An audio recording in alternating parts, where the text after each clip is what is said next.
어서 오세요. 반갑습니다. 안녕하세요.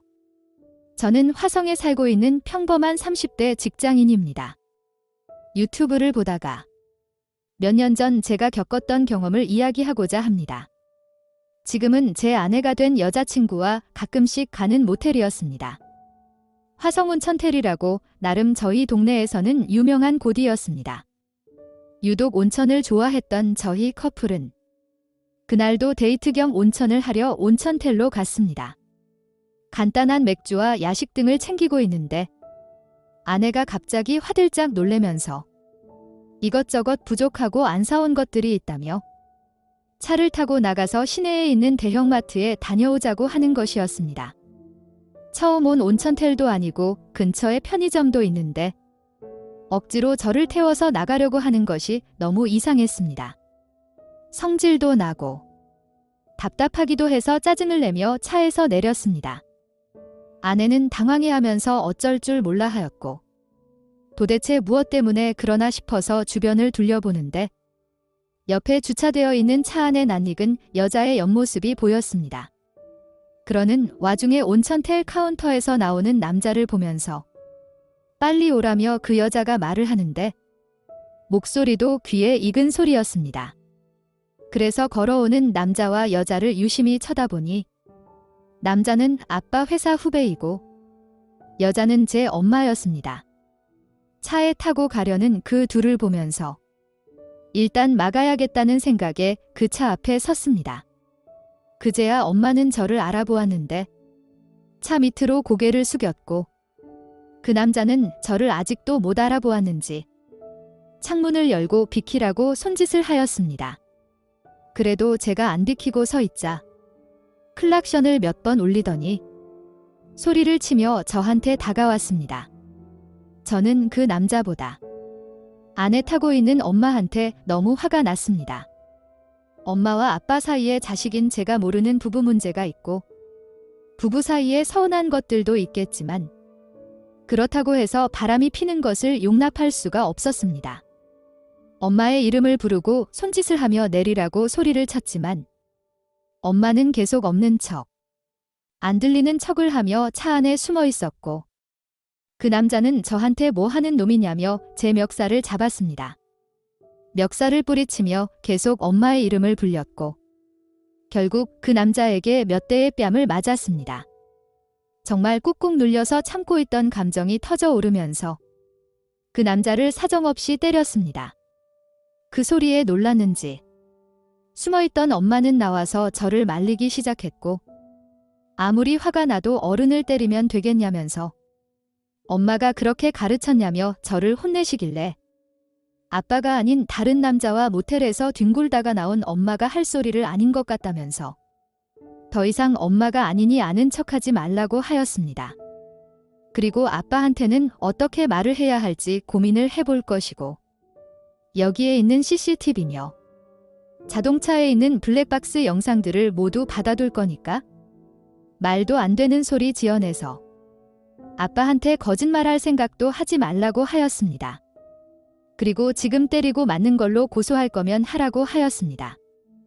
어렸을 때부터 자주 보고 만났던 아빠 후배이기에 그 집 딸도 친하고 집 주소도 알고 있는데 그 집에 찾아가서 영상도 보여주고 상황도 설명도 드리고 제 잘못에 대해서 정확히 말씀도 드리고 사과도 드리겠다고 하였습니다. 그제야 눈치를 챘는지 그 남자는 괜찮다며 다 잊고 없었던 일로 하자며 차를 타고 도망갔고 엄마는 혼자 걸어서 온천텔을 빠져나갔습니다. 그날은 결국 온천은 하지 않고 여자친구 집으로 갔습니다. 며칠을 여자친구 집에서 출퇴근을 하면서 지내다가 집에 갔더니 아무 일도 없다는 듯이 저를 대하는 엄마를 보면서 소름이 돋았습니다. 무시하고 방에 들어가자 따라 들어와서 말을 거시길래 한마디만 더 하면 곧장 안방에 가서 아빠한테 제가 있었던 사실과 가지고 있는 각종 영상들을 다 보여드리겠다고 하였습니다. 그제야 아무 말도 없이 제 방을 나갔습니다. 그날 이후로 엄마는 저에게 아무 말도 하지 않으셨고, 그런 날이 길어지자 아빠가 저를 불려서 엄마랑 싸웠냐고 물어보셨습니다. 그러면서 엄마한테 잘해주라면서 아무것도 모르고 엄마 편을 드는 아빠를 보면서 너무 답답하고 불쌍하다는 생각이 들었습니다. 아무것도 모르는 아빠가 받을 충격을 생각하니 엄마의 진실을 말할 수가 없었습니다. 이런 제 마음을 정리해서 엄마에게 죽을 때까지 비밀을 지켜줄 테니 평생 아빠에게 잘하라고 하였습니다. 고맙다면서 다시는 그런 일이 없을 거라며 믿어달라고 하였습니다. 하지만 사람은 쉽게 변하지 않았습니다. 주차를 하고서 집에 걸어가는데 주차장에서 그날 봤던 그 남자의 차를 보았고 차 안에 엄마와 그 남자가 앉아서 웃음을 주고받는 것을 보았습니다. 이제는 도저히 안 되겠다는 생각이 들어서 동영상 촬영하기 시작했고 아빠에게도 그 남자의 가족들에게도 연락을 해서 오라고 하였습니다. 이런 사실을 알았는지 차 안에서 진하게 스킨십을 하던 사람들이 갑자기 주변을 두리번거리면서 저를 찾는 것 같았습니다. 그러다 포기하고 자리를 옮기려고 하길래 차 앞을 막아서서 아빠와 그 남자의 가족들이 오기만을 기다렸습니다. 제발 비키라고 소리치면서 차로 저를 위협을 하였고 그러는 과정 중에 여러 번 부딪히는 사고도 발생했지만 저는 끝까지 비키지 않고 서서 기다렸습니다. 결국 모두가 모여서 일은 커질 대로 커졌고 과거에 있었던 온천텔 사건까지 모두 공유를 하였습니다. 큰 소리가 오고 가다 보니 동네 사람들이 다 나와서 구경하고 경찰까지 출동하였습니다. 동네 어르신들이 엄마와 그 남자에게 자식도 있는 사람들이 그렇게 사는 거 아니라면서 한마디씩 하셨고 그 남자 가족들은 더 이상 남편으로도 아빠로도 생각하지 않겠다면서 다시 보지 말자며 집으로 가버렸습니다. 저희 아버지도 더 이상 짐승 같은 년놈들이랑은 말을 섞고 싶지 않다면서 저를 부르시며 집에 가자고 하셨습니다. 며칠이 지나서 엄마는 집에 들어오셨고 제가 집에 있는지 모르셨는지 조용히 엄마 집만 챙기셨습니다. 그러다 저를 보시자마자 엄마의 인생을 이해도 못해주냐면서 온갖 원망과 제탓을 하시길래 그 자리에서 아빠에게 전화를 걸어서 실시간 영상통화도 보여드렸습니다. 한 달 가까이 밤늦게 집에 찾아와서 소란을 피우셨고 결국 두 분은 이혼하셨습니다.